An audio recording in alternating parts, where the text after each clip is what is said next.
De retour à l'émission. Et puis, ben oui, j'ai gardé Nick Payne parce que tant qu'à parler culture, musique, ben je aussi, Mais gardons-le. je suis consentant, hein? Je suis pas en retenue, Ben là. j'espère bien. Oui. Tout en consentement ici, n'est-ce Oui. pas? Salut Rémi Villemur. Rémi Villemur consentant aussi. Oui, excellent. Et Cybèle Toujours Olivier. consentante ici. Tu as mon Parfait. oui, carrément. Bon, merveilleux. Et dans un instant, donc, on va lui parler. Il est avec nous au bout du fil. Pierre-Luc Briand, comédien, musicien, artiste engagé. On le sait. Salut Pierre-Luc Briand.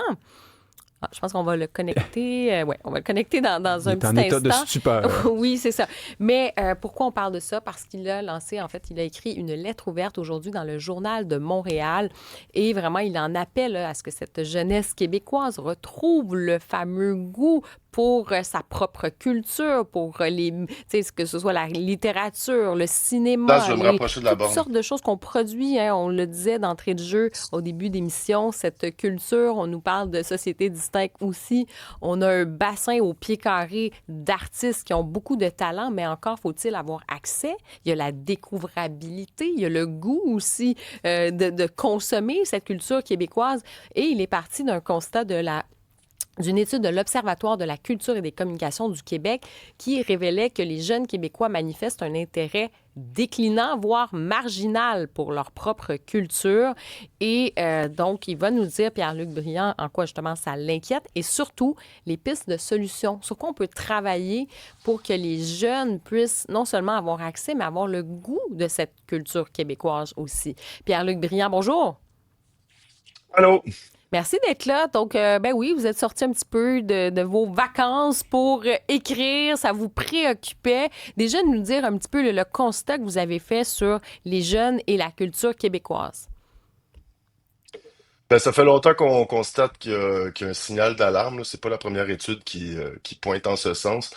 Justement, comme Nick le disait d'emblée, tu sais, il y avait déjà des données sur le streaming, ce qu'on appelle communément le streaming en latin.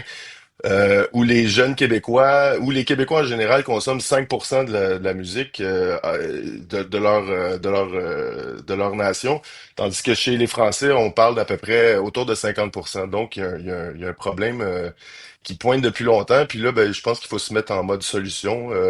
Il y a beaucoup, puis j'entendais aussi beaucoup les gens blâmer les jeunes. Je pense que c'est la dernière chose à faire. S'il y a Ah bien oui, c'est pas ça, hein? une chose qui est pas, qui est pas leur faute, c'est qu'on leur a pas inculquer Mhm. leur culture, puis ça commence par, en tout cas, il y a plein de solutions. Ça commence par le scolaire, d'après moi, mais il y en a plein d'autres aussi. OK, ben parlons-en, c'est ça. Puis je pense que c'est super important ce que vous venez de dire aussi, c'est pas de blâmer les jeunes, à un moment donné, ils consomment ce qu'il y a aussi. Puis c'est pas de, tu sais, on n'arrêtera pas de s'intéresser à ce qui se passe ailleurs de toute façon, que ce soit des produits culturels américains, européens, quoi qu'il faut dire, que c'est souvent très, très américain aussi. Mais qu'est-ce qu'on peut faire? Donc commençons avec le cursus scolaire, on en parle, on met quand même beaucoup de pression sur les écoles, mais vous voyez ça comment? Ben, j'avais déjà proposé une solution dans une précédente lettre ouverte en regardant un film danois, justement, j'avais eu un flash en me disant, mon Dieu, ce serait tellement un mode d'intégration fantastique que d'instaurer la chorale à l'école. La chorale obligatoire, ce serait une façon de lier les jeunes entre eux, c'est une façon d'intégrer les nouveaux arrivants, même aussi d'intégrer leurs parents. Il y a une espèce de cohésion sociale qui se fait là-dedans. Et surtout, ça favorise d'une façon magistrale la découvrabilité parce que les jeunes seraient obligés de chanter des chansons de leur pays, découvriraient des chansons francophones. C'est une autre façon aussi de se lier avec d'apprendre les langues autochtones. On parle beaucoup de rapprochement avec les autochtones, mais tant qu'on n'apprend pas non plus leur culture, on va en rester éloigné. Il va y avoir un schisme entre nous. Fait que c'est une solution parmi tant d'autres, mais je crois que il faut ouvrir les lignes d'écoute pour que Mhm. les gens proposent, pour entendre les gens nous proposer, nous faire des propositions. Comment à l'école on pourrait améliorer le cursus culturel? Parce que les jeunes, ils peuvent passer à peu près, disons, on passe combien de temps à l'école? 5 plus 6 plus 3, disons, et à peu près avoir vu zéro culture en tout. On en oblige à peu près pas. Ça dépend après ça de l'humeur des profs. Il y a des profs plus prompt à faire la promotion de la culture québécoise, mais tu sais, puis je pense à une école comme Bedford. Si on avait eu un programme comme la chorale où il n'y en aurait pas eu de Kebs ou dans les écoles en général, ceux qu'on nomme les Kebs, parce que eux aussi se sentiraient Kebs, fait qu'il il y aurait plus de schisme culturel entre les étudiants. Mais je Ben, pense que ça va passer aussi par des états généraux. Je pense qu'on est le gouvernement est sourd à cette idée-là.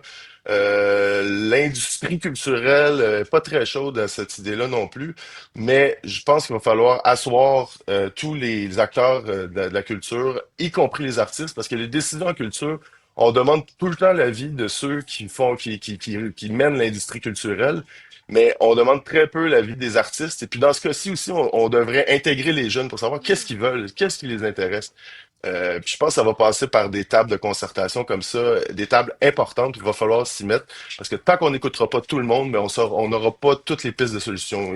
J'en propose une, mais il y en a plein d'autres, là. C'est une parmi tant d'autres. ben oui, puis là, vous parlez même là, d'aller jusqu'à organiser des états généraux sur la culture. Vous le dites, vous l'écrivez dans votre lettre, vous dites afin d'entendre toutes les solutions issues du milieu culturel, les artistes, les jeunes doivent être placés donc au premier plan de cette réflexion. Donc vraiment Puis juste s'asseoir un puis petit point trouver sur des solutions. Oui, un petit allez-y. point sur les états généraux. J'avais co-signé une lettre ouverte cet automne et juste pour vous dire, il y avait 300 artistes qui avaient co-signé cette lettre-là. Donc, il y a un appétit. Puis aujourd'hui, on est rendu plus que 1000 à avoir signé cette même lettre-là pour réclamer des états généraux. Donc, il y a un appétit sérieux pour qu'il y ait une grande consultation sur la culture québécoise et sa survie. Tu sais, je pense qu'il y avait je sais pas, il y avait des Yannick Nézet-Séguin, il y avait des Guillaume Lepage, il y avait des gens très, très populaires dans le milieu de la culture qui avaient participé à cette lettre ouverte-là. Mhm. J'ai trouvé ça intéressant aussi, Pierre-Luc Briand, vous parlez de, par exemple, Télé-Québec. Vous dites, là, il y a quelque chose quand même à faire de ce point de vue-là, une sorte de réforme, l'accès aussi aux plateformes, parce qu'on sait que les jeunes délaissent quand même la télévision. Il y en a qui sont même pas abonnés, là, ils n'ont pas de câble, ils vont juste sur les réseaux ou ils vont sur Internet.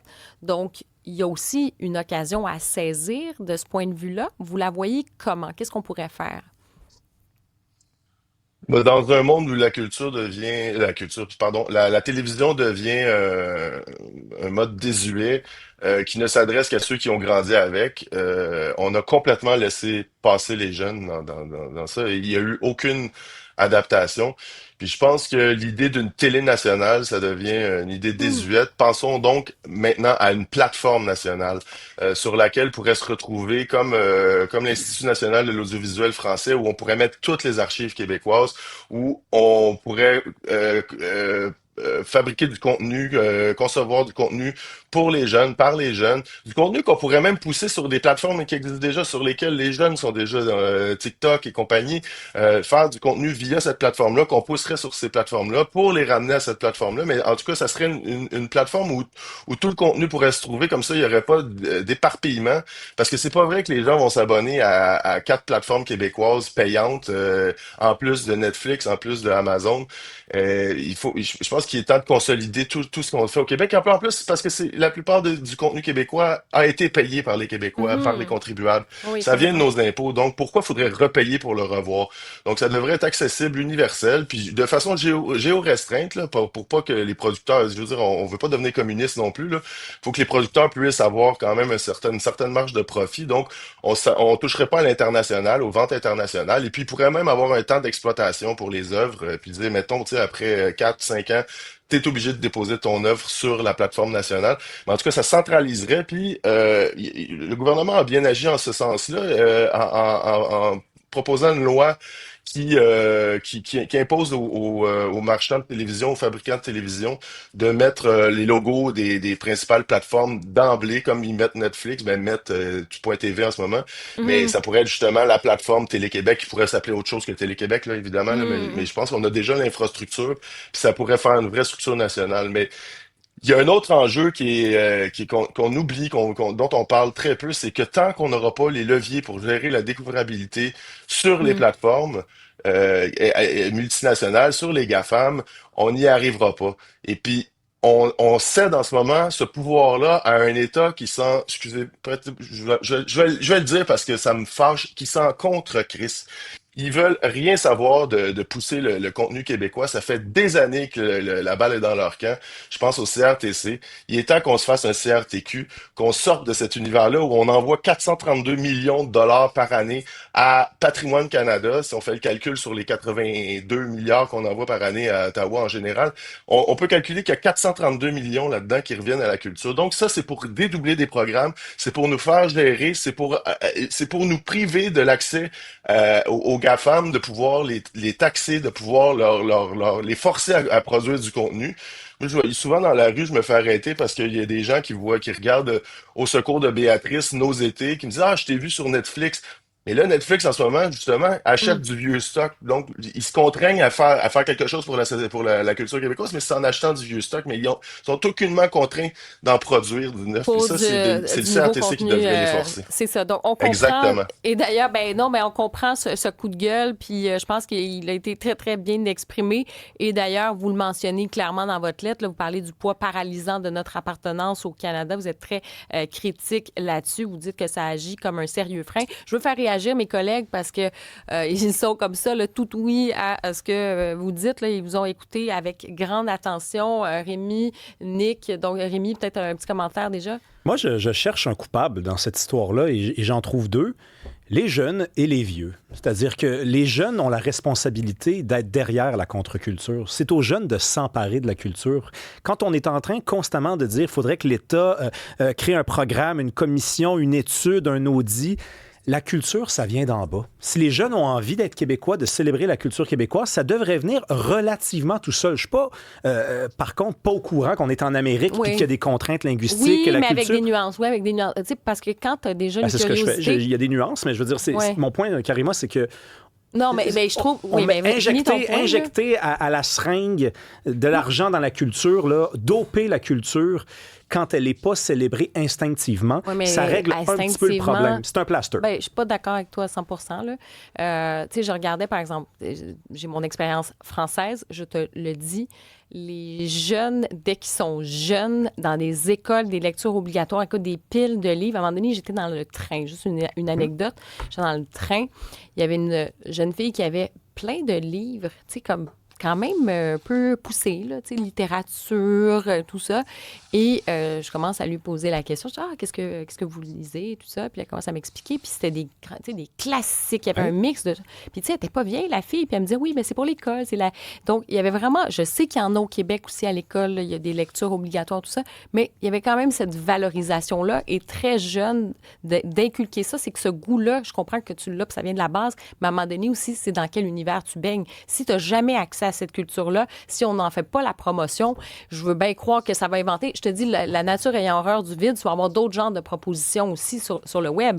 Puis, tu sais, tu as des exceptions. Moi, je pense que tu en es une aussi, Rémi, au Ouais, Québec, mais... puis tu proposes des affaires, mais c'est pas la norme. En tout cas, c'est mon Non, point de je vue. suis d'accord, mais tu sais, de dire qu'il n'y a pas de proposition de littérature québécoise dans les écoles... J'ai pas dit qu'il n'y en a pas. J'ai Non, dit mais que je trouve que cette valorisation-là, elle n'est pas aussi forte que ce que j'ai pu constater ailleurs. Ah oui, mais c'est sûr T'sais, que la France a quand même des leçons à nous donner, mais mon autre coupable, c'est ce des sont... leçons, mais en tout cas. Les vieux. Des conseils. Les vieux. Moi, j'ai déjà essayé d'écrire une série télé.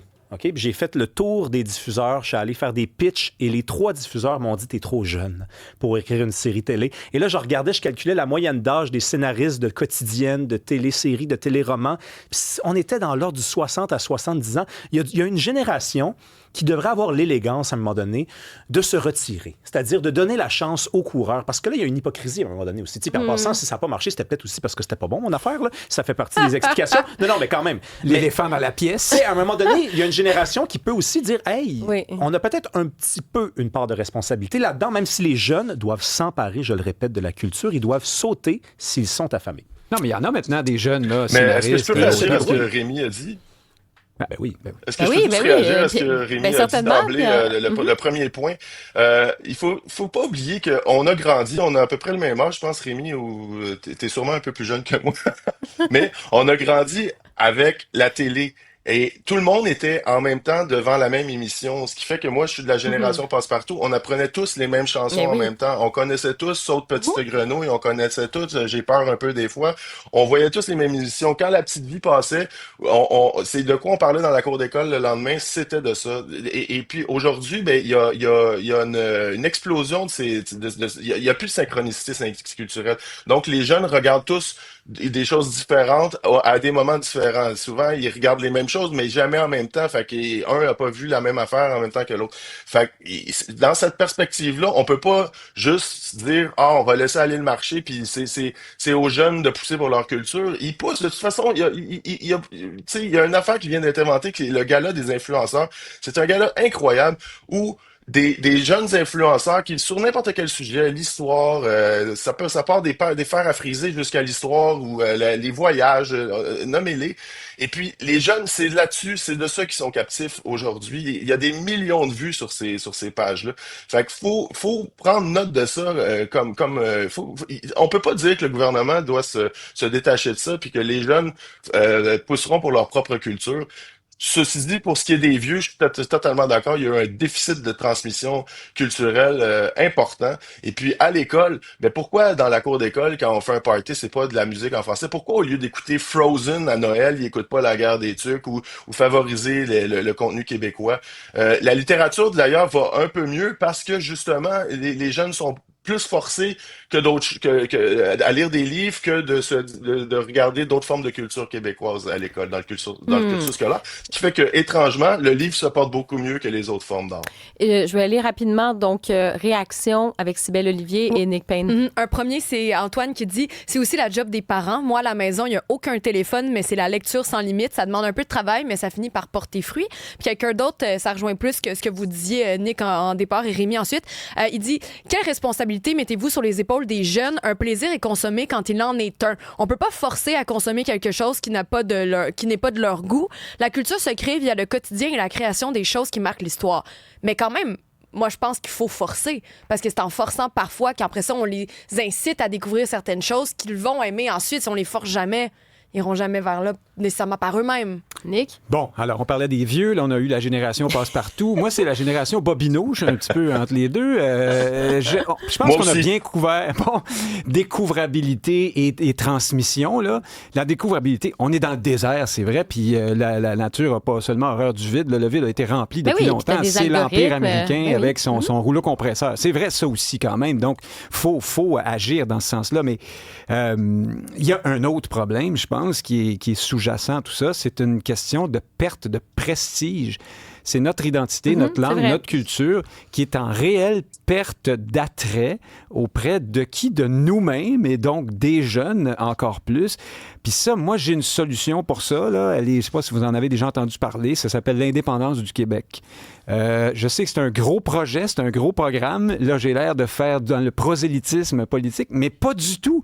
Je pense que c'est normal. Pas du tout! Non, pour vrai, je pense que je serais un martien, je regarderais ça de façon parfaitement objective et je me dirais, comment veux-tu qu'une bourgade provinciale comme ça, qui est totalement dominée démographiquement, politiquement, qui est dans une mer anglophone, arrive à faire survivre une culture passée un certain point à une époque où les canaux anglicisants et américanisants sont multipliés par 1000? Pierre-Luc Briand, vous avez le mot de la fin en quelques mots.